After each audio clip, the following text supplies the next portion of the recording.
Shalom, nous allons étudier le DAF Samer Gimel dans Masechet Avodah Zarah. Nous reprenons à la dernière ligne du DAF Samer Bet Amud Bet. La Gemara reprend le Baraita qui parlait de Etnan Zona. Etnan Zona, donc c'est l'animal qui était donné en salaire à une prostituée pour une relation de prostitution qui est interdit à apporter au Beth Amikdash.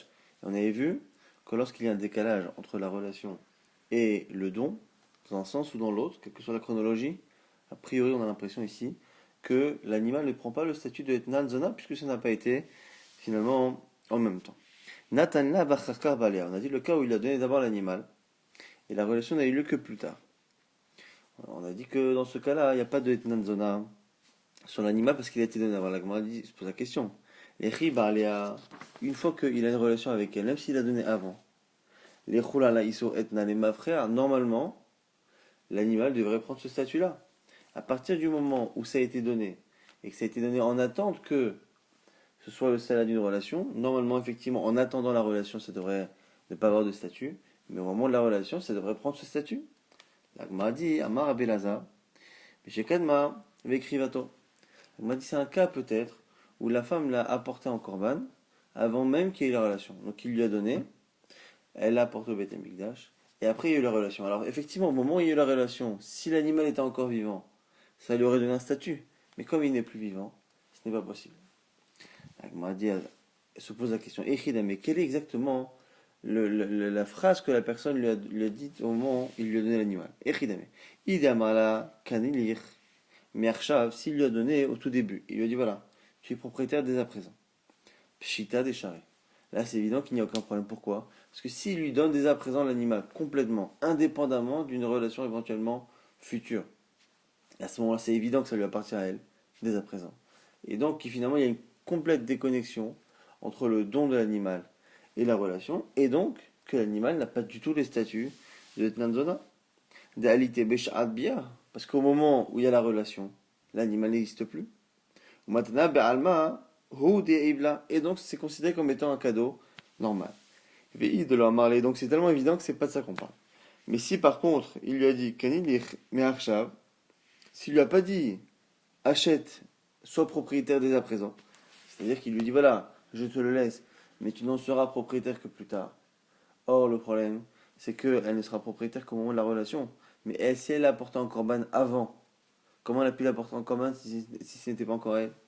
Et Chimatsi Mekava, comment a-t-elle pu l'apporter en korban? Pourtant, c'est marqué dans la Torah, et Ish ki yagdish et beto kodesh, lorsqu'un homme sanctifiera sa maison. Et de là, on apprend Marachamana, ma beto birshuto, avkol birshuto. De la même manière qu'on a parlé là-bas d'une maison, un homme ne peut sanctifier et donner au Beth Amikdash que ce qui lui appartient. Et donc on a un souci. Soit l'animal, s'il y a un décalage entre le don de l'animal, qui est au début, et la relation, et qu'entre les deux, elle apporte au Beth Amikdash, on a un problème. S'il lui a donné complètement au début, c'est évident. C'est évident que ça n'a aucun problème et que c'est pas Etnan Zona. Si par contre il lui a pas donné dès le début, a priori il ne peut pas l'apporter en korban, Michlal. Et donc la question ne se pose pas. Parce que c'est Etnan Zona, c'est pas du tout un korban. Agmara dit, et là, des amala, les vegabir hach adbia. Agmara trouve un cas intermédiaire. Il lui laisse l'animal, il lui dit, voilà, je te le laisse jusqu'à la relation. Et imis et si tu en as besoin, kanimershav, tu pourrais être propriétaire dès à présent. Et donc, du coup, il lui a laissé l'animal. Cet animal, il lui a laissé en partant du principe que dans le meilleur des cas, ça ne sera elle qu'au moment de la relation. Et donc, du coup, c'est en ça que ça donne une connotation de Etnan Zona. Simplement, elle a la possibilité elle-même d'avancer. Et donc, ce qui se passe, c'est qu'au moment où elle décide d'en faire un korban, elle en devient propriétaire. Et à ce moment-là, elle peut l'apporter. On aurait pu penser que du coup, c'est Etnan Zona, parce qu'à la base, c'était censé être un animal qui aurait pris son statut au moment de la relation. Kamashmalan, c'est pour ça que ça nous apprend qu'à partir du moment où ça a été avancé, et qu'elle en a la possibilité, ce décalage fait que c'est pas Etnan Zona. Nouvelle question de l'Agmara, Ba'er Rabbi Oshaya, Kanma Vigdishato. Mahou, dans le cas où, avant la relation, au lieu de l'apporter en korban, elle a simplement sanctifié l'animal. Elle a reçu l'animal.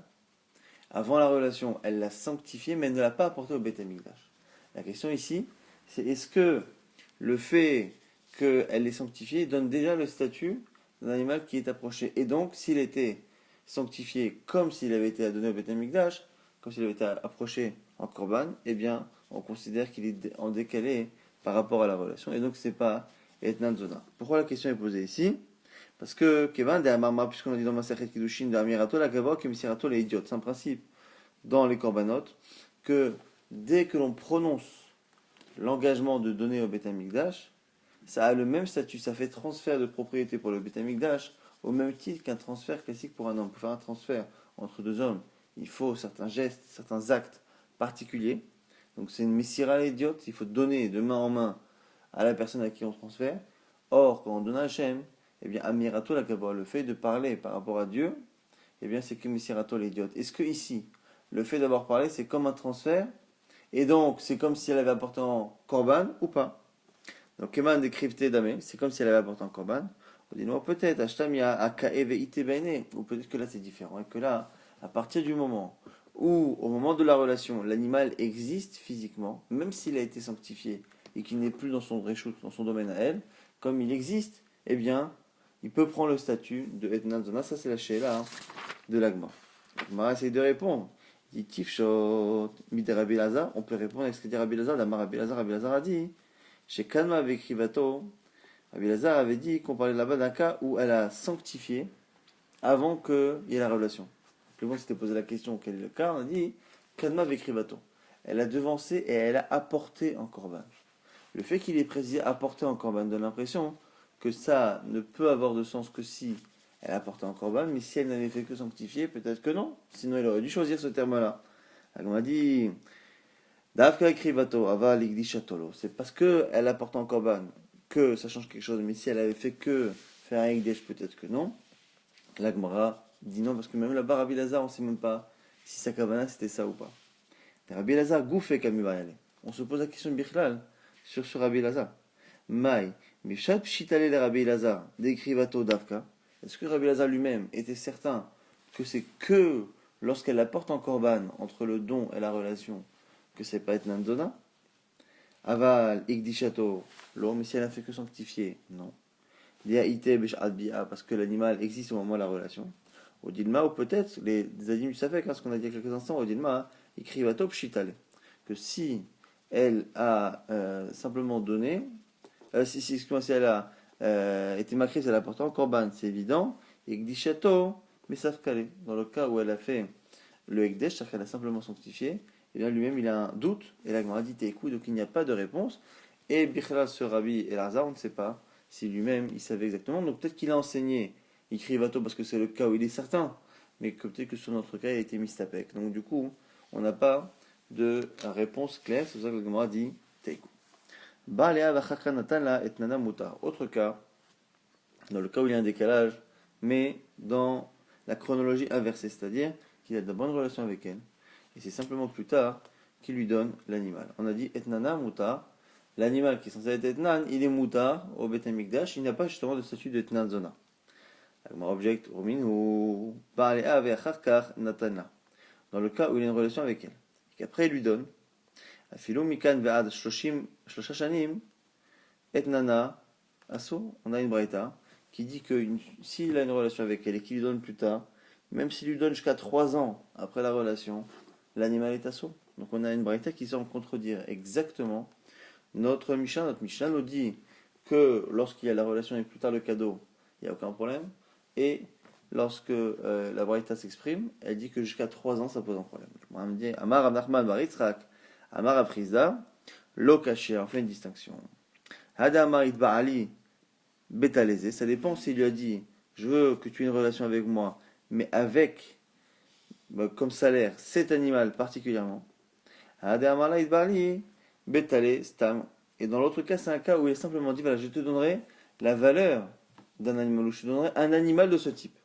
Quelle est la raison de cette distinction? C'est s'il lui dit au moment de la relation, voilà, je veux que tu aies cette relation et tu auras en salaire cet animal et il le montre, et bien même s'il ne lui donne que dans un mois, 2 mois ou 6 mois, et bien dès à présent on en devient plus ou moins propriétaire et donc la relation donne un statut à l'animal immédiatement. Dans le cas où simplement il lui dit voilà, il barli, je vais avoir une relation, mais tu seras payé avec un mouton de ce type-là, de ce poids-là, on va dire, eh bien, puisqu'au moment de la relation, l'animal n'est pas déterminé, l'animal ne peut pas prendre le statut, et quand plus tard il lui donnera, ce ne sera pas etnan zona. La Gemara s'étonne. Mais même s'il lui dit, avec ce mouton-là, cet animal, comment peut-elle devenir propriétaire alors qu'elle ne le donnera que plus tard?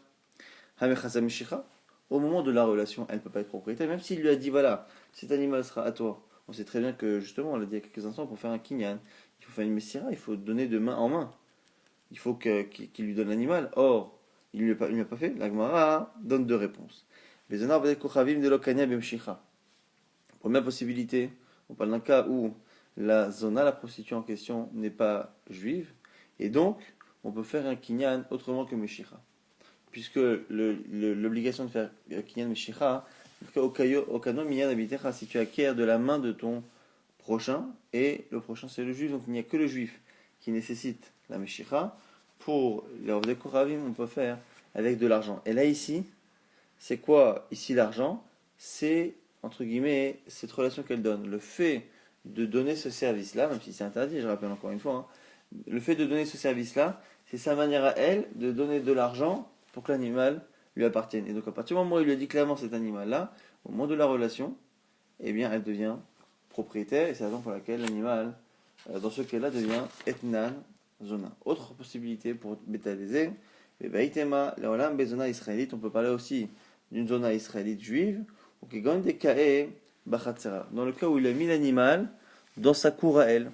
Quand on met l'animal dans la propriété de quelqu'un, il peut en devenir propriétaire. On peut faire un kinyan khatser. Au lieu de tirer l'animal à la main, comme on devrait faire, donc la meshicha ici, eh bien, on pourrait le faire s'il y a kinyan khatser, c'est-à-dire que c'est déjà dans son terrain. Il l'a mis dans son terrain et elle devient propriétaire.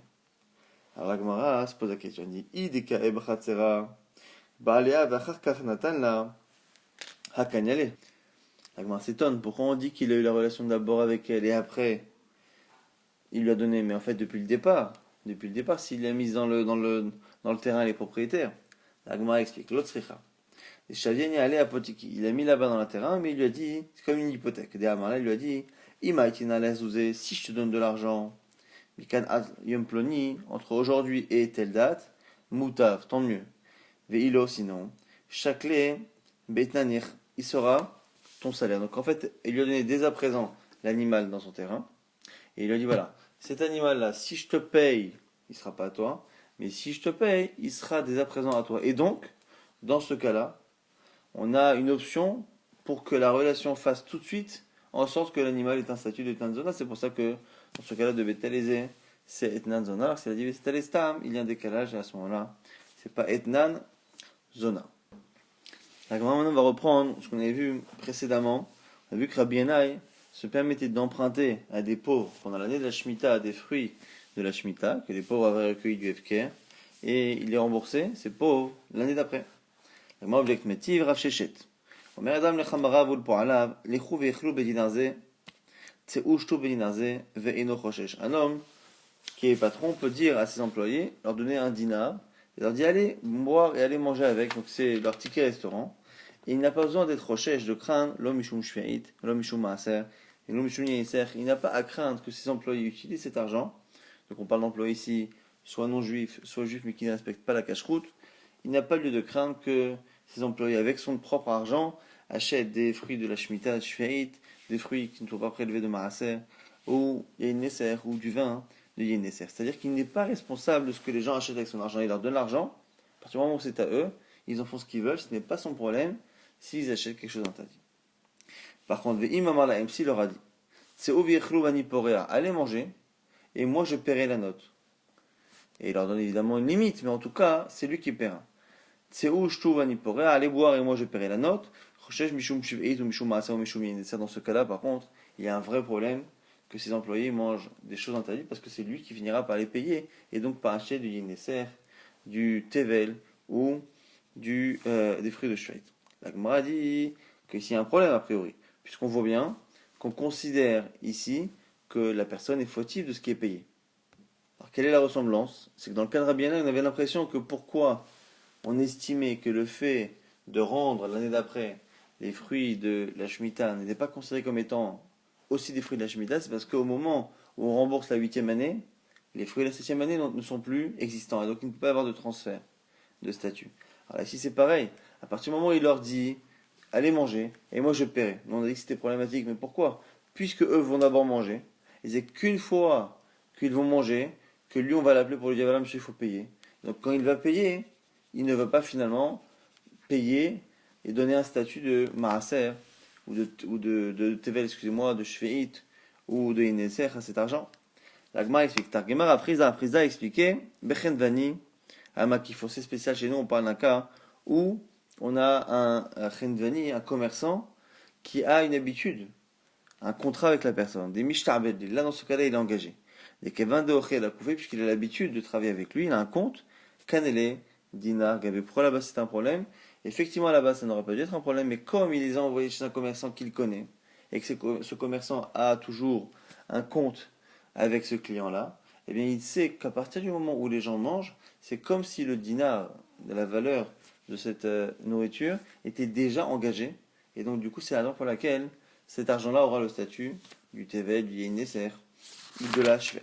La camarade dit alors du coup, alors selon toi, il faut dire que si il n'avait pas une relation si stable entre le commerçant et le patron, a priori, on dirait que ce serait autorisé. Et là, c'est un problème. Maïmouta, Iari, pourquoi? Parce que dans la Braïta, qu'on a cité, on a vu qu'il y avait un cas mouta, un cas asso. Quel est le cas qui est mouta? C'est quand il a dit prenez l'argent. Quand il leur a dit par contre allez manger, moi je paierai, c'est asso. Donc on est parti chercher deux cas bien différents. Or, selon ce qu'on vient de dire à l'instant, il suffit que ce soit pas un commerçant avec qui il a une relation habituelle pour que ce soit interdit. Donc pourquoi être parti chercher une exception ailleurs, alors que dans le même cas, il y avait déjà une distinction? Au lieu d'enseigner, au lieu de dire que dans le cas, il aura dit manger avec cet argent, au lieu de partir dans ce cas-là, pour parler d'un cas où ça marche pas, il aurait déjà dû dire, dans quel cas on parle? Dans quel cas où c'est un problème, qu'il faut, dans le cas où il y a une relation habituelle avec le chendvani, avec le commerçant, des mishtabedle. Aval chendvani chez en makifo. Moutar. Mais si par contre, même s'il leur dit voilà, allez manger, je paierai, mais qu'il n'est pas habitué à une relation avec ce chendvani, ce serait moutar. Ve'od, autre couché à ce pirouche-là. Ve'od, chendvani chez en makifo. Mi lo mishtabed. Et en plus, en quoi, dans le cas où il leur dit d'aller chez telle personne, et que telle personne leur donne à manger, et que lui paiera, en quoi, même s'il n'a pas l'habitude d'avoir un compte avec ce Khendani, en quoi son argent n'est pas engagé? Nous on a un principe, Amarava, Omel Chavero, celui qui dit à son prochain, Ten Mané les ploni, Vekno Kol Nechasa Ilach, celui qui dit donne de l'argent à un tel. Donc il n'a pas intérêt a priori, mais il demande à l'un de donner à A, de donner de l'argent à B. Et ce monsieur C, Vekno Kol Nechasa Ilach, peut donner en échange tous ses biens. Comment ça marche? Kana Midina Arev. Il y a un kinyan qui peut être fait. Pourquoi? Parce qu'on peut engager ses biens, même si on demande à quelqu'un de donner à un autre. Normalement, il n'y a de kinyan que si moi je reçois quelque chose. Tu peux acquérir mon bien parce que tu me donnes de l'argent, parce que tu me rends tel service, parce que tu me donnes telle chose. Mais on voit que non, même si c'est Arev, je demande à A de donner à B, à partir du moment où j'ai un profit que A donne à B, qu'on m'écoute ou qu'on donne de l'argent à mes employés, à partir du moment où j'ai un profit, qu'on m'écoute et qu'on donne, que A donne à B, à ce moment-là, ça engage mes biens. Et donc, ce dinar-là est engagé. Et donc, la Gemara propose autre chose pour expliquer la distinction qu'il y a dans le cas-là, et expliquer pourquoi pour Rabbi Yana, c'était pas un problème. Mais la Rava nous dit, Loshna makifo ve loshna she'en makifo, c'est pas la distinction entre le cas où on a l'habitude ou pas l'habitude. Afalgav de mishtar bedle, même si il est engagé, kevan de l'homme yached shi'aboudé, l'omitza. À partir du moment où on n'a pas clairement mis de côté un objet ou l'argent, c'est pas interdit. Donc pour Rabbi Yana, c'était autorisé parce que justement, on n'avait pas mis de côté, en particulier des fruits ou de l'argent ou un objet. Alors, si dans la Braïta du coup, alors pourquoi on a un problème de shveit quand il a dit je paierai plus tard? Il faut dire que c'est un cas où il a mis de côté le dinar. Donc en fait, dans le cas où ça marche, c'est quoi? C'est un cas où il leur a dit tenez le dinar et allez manger avec. Si par contre il leur a dit allez je rembourserai, mais qu'il a mis de côté l'argent déjà, il a bloqué, là c'est un problème. Et l'agma va dire poser la même question que tout à l'heure. Amarav Kana. Amarita Leshmade Kame Rav Zevid Minardea. J'ai dit cet enseignement devant Rav Zevid Minardea. Amarli, et il m'a posé la même poucha. Il m'a dit, Iachi. Si c'est cela, si c'est ça la distinction, c'est argent bloqué ou argent pas bloqué. C'est ça qu'on aurait dû dire dans la Braïta.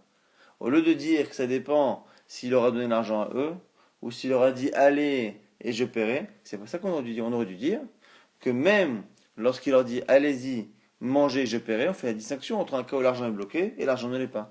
C'est ça la vraie distinction. Au lieu de partir chercher loin une exception. Aditane vanipora, au lieu de sortir le cas de aller manger, aller boire et je paierai. Amritale, on aurait dû enseigner normalement le cas où il dit voilà, allez et moi je fais les comptes. Au lieu de dire allez et l'argent est déjà bloqué. L'agma a dit ben, c'est comme ça qu'il faut enseigner. Tané, effectivement, lis-le de cette manière. Parfois dans les braïtot, on peut déformer un peu l'expression et le lire de cette manière. Ravashi propose autre chose. Ravashi nous dit Kegon Shinatal Venatal Beyad. Ravashi dit que le problème se pose lorsque le patron dit voilà, vous allez chez tel client, tel commerçant, mais que c'est lui finalement qui va les chercher. C'est-à-dire qu'il leur dit allez commander par exemple, allez commander des pizzas, et moi je vais les récupérer. Et donc du coup, à partir du moment où c'est lui qui va récupérer, ça pose un problème qu'il a récupéré quelque chose qui est peut-être shveit, qui est peut-être maaser, tevel, ou qui est peut-être yain neser. La Gemara dit mais là aussi c'est ça la distinction qu'on aurait dû écrire. Amalé Ravima le Rabashi, Ravima lui dit yachi adetane tseu veichlu tseu veshtu. Au lieu d'enseigner le cas en disant voilà, si vous allez manger et vous allez boire et que je paye, ça pose un problème. Telu veichlu telu ushtu, la distinction aurait dû être allez récupérer la nourriture ou moi je vais la récupérer.